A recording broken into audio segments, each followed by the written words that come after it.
আহমেদাবাদে যে ভয়ঙ্কর বিমান দুর্ঘটনা ঘটেছে, আমরা তার স্বচ্ছ, নিরপেক্ষ, উচ্চ পর্যায়ের তদন্ত চাই। কারণ প্রথমেই বলে রাখা ভালো যে এই পাখির ধাক্কায় হয়েছে, প্রথম থেকেই তদন্তের আগে এটা যেন চাপিয়ে দেওয়া না হয়। একটা ফ্লাইট, একটা এয়ারক্রাফট, সেটা এলো প্যারিস থেকে দিল্লি, দিল্লি থেকে আহমেদাবাদ, আহমেদাবাদ থেকে আবার রওনা হচ্ছে। এর ভেতরে মেনটেনেন্স সব ঠিকঠাক ছিল তো? একাধিক অভিযোগ আসছে তার নানা সিস্টেম কাজ করছে না।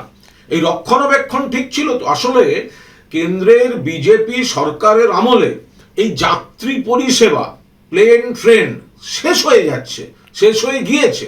এগুলো যেভাবে এরা সর্বনাশ করেছে, যাত্রী পরিষেবা, যাত্রী সুরক্ষা, এগুলোর কোনো কিছু অবশিষ্ট নেই। ধরুন এই যে এয়ার ইন্ডিয়া, এটা গেছে টাটাদের কাছে। আরে টাটারা তো কিছুকাল আগে নিয়েছে, কিন্তু এই গোটা সিস্টেম, এয়ারক্রাফট, এগুলো তো এয়ার ইন্ডিয়ারই ছিল, সেটা তো ছিল কেন্দ্রীয় সরকারের হাতে। ফলে রাতারাতি এটা টাটাদের নিয়েছে বা অন্য কোনো গোষ্ঠী নিয়েছে, কখনো পাখির ধাক্কা লেগেছে, ঠিকঠাক পরীক্ষা হয়েছিল? অন্য কোনো যান্ত্রিক ত্রুটি ছিল না তো? দক্ষ পাইলটরা এবং একটা আধুনিক প্লেন এমনি এমনি এইভাবে ভেঙে পড়ে গেল?